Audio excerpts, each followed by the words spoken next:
এই সমস্যা কি তোমার? সারাদিন এখানে কি করছো? তোমাকে না আমি চলে যেতে বলেছি?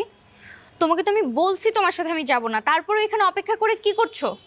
আমার কথা তো একটু শোনো। বলো। দেখো, আমি যা কিছু করেছি সবই মিথ্যা ছিল, কিন্তু এটা তো সত্যি যে আমি তোমাকে ভালোবাসি। তোমাকে পাওয়ার জন্যই তো আমার সবকিছু করতে হয়েছে। তো কি হয়েছে? এবার যদি তুমি আমার সঙ্গে না যাও, আমি সত্যি সত্যি সুইসাইড করব।